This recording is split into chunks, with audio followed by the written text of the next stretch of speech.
Hey y'all, let's get into all things Real Housewives of Atlanta. And Simon's interview talking about it was a coup. Boy, bye. Let's get into Angela's look. Her look is giving, baby, my body is on point, okay? Her look is plain and it's not really nothing exciting. It's clean, it's neat, it's simple. I like it. Here's Angela on her Instagram. She was like, when you that girl, you don't need too much. Oh, okay. But is it me? Whatever camera they were using on this Instagram, it didn't do much for her dress. It kind of blurred out the color of her dress and the sparkles. Or is it just me? Y'all let me know. They was actually sewing her into this dress. Okay. All right. But she do look good. I ain't gonna lie. Her makeup is cute. Jewelry, understated. I like. And then we got Kelly. She looks cute. Listen, you could tell she got a whole new team because her makeup look different. The hair is different. Whole new team.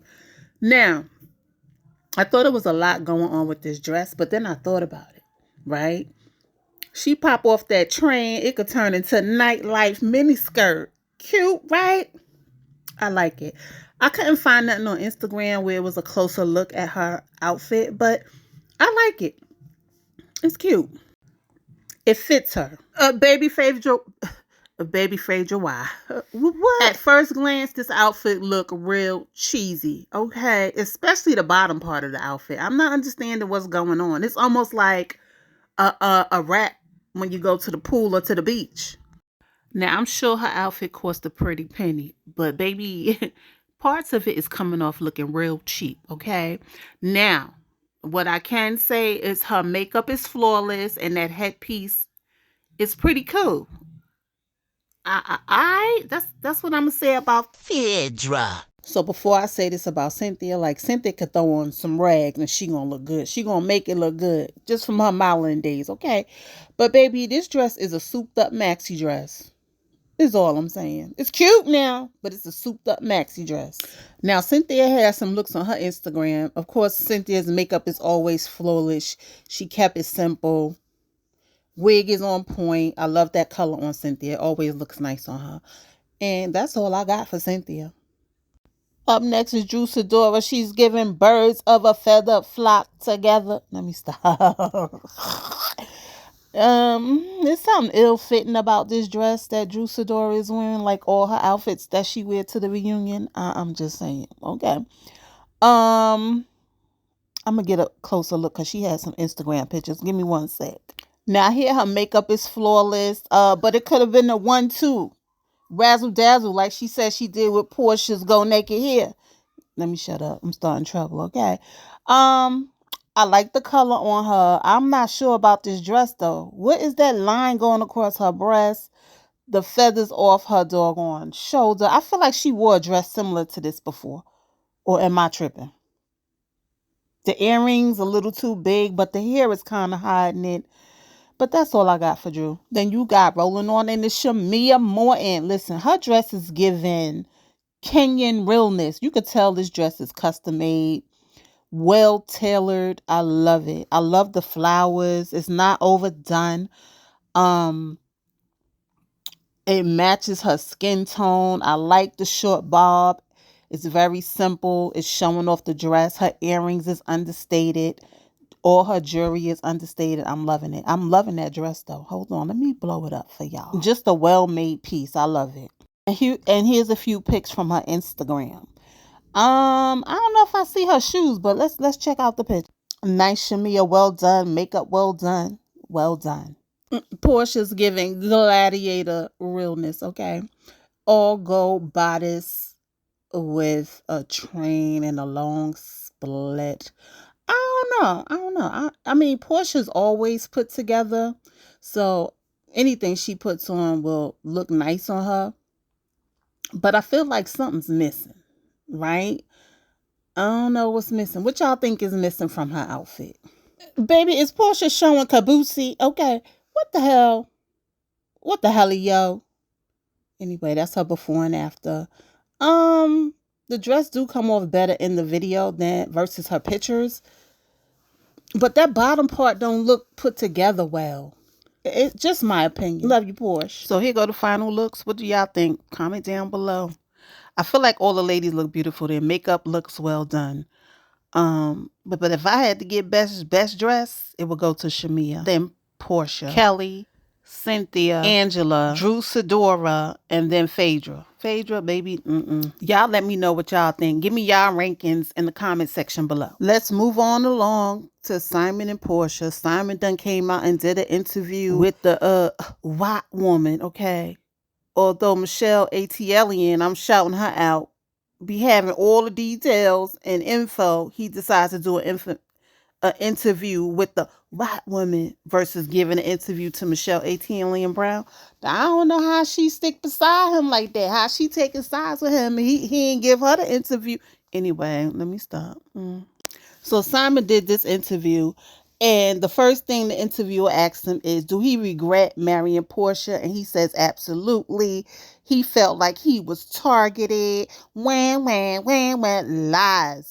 Lies. He actually had the nerve to call it a coup. Stop, Simon. Boy, bye. Stop it, please.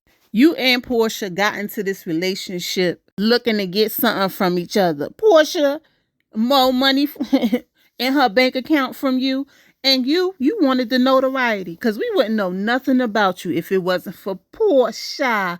Don't make me call Portia, because your ex-wife Fallon ain't put you on the map, okay? The one who got pregnant by the hip. Simon said he was blindsided when Portia filed for a divorce, and the fact that she wouldn't respond to his text to let him know why she filed for a divorce, he decides to call her a $5 million rehab project. What rehab project you talking about? Because she made you look better. Just my opinion. He feels he was targeted for financial reasons. And you signed the prenup for those financial reasons. Portia was up in his DMs praying for him when he got out of his relationship with Fallon, and he entertained it.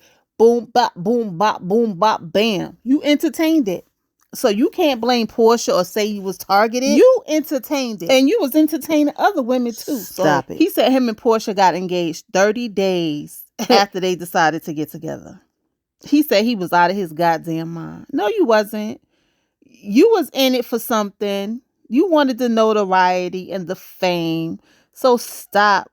Just like we could see through Portia, we could see through you. You was not that vulnerable. However, he said he's paying daily for it. Listen, as the judge who granted that prenup to stay in place, you and Portia went back and forth on this prenup. You signed those papers. Good luck on your appeals. Good luck. Because, baby, that prenup seems ironclad. So Portia gets $40K a month for 14 months. That's the length of the marriage. That's her alimony. She gets to stay in the house, all expenses paid, for 36 months.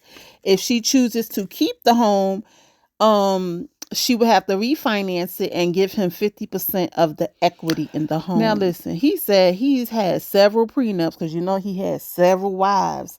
And he ain't had no problem honoring those prenups. But because Portia hit a lick, he gonna make sure he take it to the Supreme Court. How, Sway? How? You signed the papers. I don't know how he think Portia got over when that's what you signed. You knew what was in the prenup.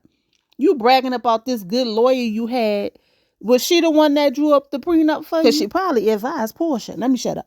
So here's the tee-hee-hee. He claims, well, it ain't even claim. It came up in court that Portia reached out to one of his baby mothers or ex-wives or whatever and offered to give some money for child support. He said she gave 2 payments of $2,500 in 1 month, which ain't do much. But however, your ex-wife accepted it. Whether Portia reached out to her or not, your ex-wife accepted it. So I'm just trying to figure out whether Portia was painting a narrative or not. Your ex-wife took that money. Okay. And also, didn't Portia manage to pay the mortgage on this marital home while you were detained? So here was the worst part for me, the sad part for me. He said that Portia had no relationship with his kids. They did family things together, but she had no relationship with one particular child. He said his kids don't care who he's in a relationship with. What? So basically, your marriages are transactional. That's what you're saying. It was business. He said he doesn't have a relationship with Portia's daughter Pilar, because in the past he found that women would try to use their children to get back with him, and Portia's no different. Boy, let's put you on the chopping block, okay? You got kids. Did you use your kids too? You marry these people so they could be your wives to watch these kids along with these nannies while you go trolloping around the world, leading with your money to attract these young women, older women, all women, okay? Because, baby, you ain't that attractive, that's what I'm saying. Portia upgraded you. You always going to be the target. You always going to be the lick, okay? Unless you find somebody that make as much money as you. But you probably couldn't handle that because I don't think you see women on your level. But that's just my opinion. He said he was blindsided, which I mentioned before. He said Portia never told him her concerns. And in my mind, I'm like, would it have really mattered with the type of person that you are? Would it have really mattered? Because it seemed like you got what you wanted in this relationship, and so did Portia. Now, do y'all remember when Portia was posting all these things with her and Simon? And she put up a post where she gifted Simon a new wedding ring. And I thought that was very odd. Of all things to gift your husband when y'all just got married, not even a year. And that right there let me know things wasn't right between them. Portia, hit me in the comment section. Let me know if I hit the nail on the head. It was just weird. I think it was an anniversary gift at that point. If anybody remember, let me know in the comment section. And, you know, Simon with this woe is me. I was vulnerable. So was you vulnerable at the time you signed that prenup? Or a business transaction? Was you vulnerable at the time you had those 50-11 weddings in Atlanta? I'm just asking questions. At what point did it feel like a coup? And I know a lot of people be like, nah, Portia didn't like Simon. She didn't love Simon. I believe she loved him. Just like she loved everybody else she was in a relationship with. Everybody like, oh, he old. He look like this. He look like that. Listen. So there's this theory that daughters always, or most of the time, look for men who resembles their father or have some type of characteristics of their father. Pull up a picture of Portia's father. You'll see Dennis, you'll see Cordell, you'll see Simon. At the end of the day, you get into relationships, it's a give and take. And Portia took. Let me stop. But we don't know what went on behind closed doors with these two. We do know that Simon is very cocky, arrogant, misogynist, all of that. We know that Portia is kind of delusional. She wants this fairy tale, but don't call her stupid. Not after this prenup. Okay, she earned the name prenup pig. Fair use. Do you regret marrying her? Absolutely. I later figured out this felt like a coup. You know, I was totally blindsided. I essentially sent her a text message that said this was a $5 million rehab project that I took on. She never shared her concerns, her issues with me before filing for divorce. Conversations have been had prior. What do you think Portia's reason was to file for divorce? I think I was targeted. In what way? I was targeted from day one for financial reasons. Getting engaged in 30 days. I mean, who does that? I was out of my goddamn mind. Of course, I'm paying dearly for it.